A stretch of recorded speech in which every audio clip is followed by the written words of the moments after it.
ঘরে থাকা সামান্য উপকরণ দিয়ে এই মজাদার পিঠাটি আপনারা বানিয়ে নিতে পারবেন।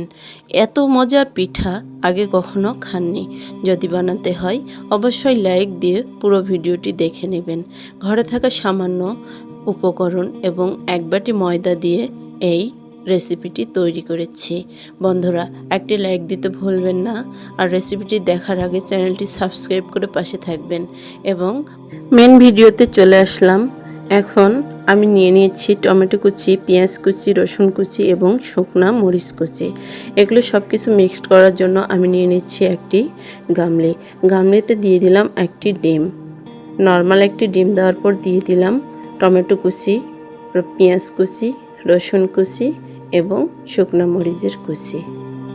এখন আমি দিয়ে দিব স্বাদমতো লবণ দিয়েছি এবং এখানে সিক্রেট মশলাটি দিলে এখানে একদম আদা রসুন বাটা দিতে হয় না।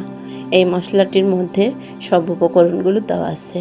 এগুলো মিক্সড করে দিয়ে দিব এক বাটি পরিমাণ ময়দাটি দিয়ে এই উপকরণগুলো সুন্দর করে মিক্সড করে নেওয়ার পর যে বাটিতে ময়দা দিয়েছি সেই বাটির পরিমাপে এক বাটি পরিমাণ পানি অ্যাড করে দিব।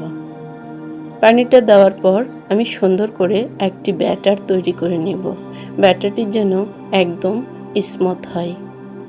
বন্ধুরা, দেশ এবং দেশের বাইরে থেকে কে কোথা থেকে দেখছেন অবশ্যই ভিডিওটি ফুল ওয়াচ করে দেখবেন। পুরো ভিডিওটি স্টেপ না দেখলে পিঠাটি পরিপূর্ণ স্বাদ নিয়ে আসতে পারবেন না।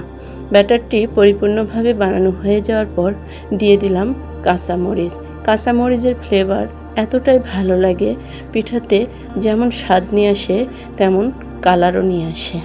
পিঠা বানানোর জন্য নিয়ে নিয়েছি একটি প্যানে তেল সুন্দর করে ব্রাশ করে নিলাম।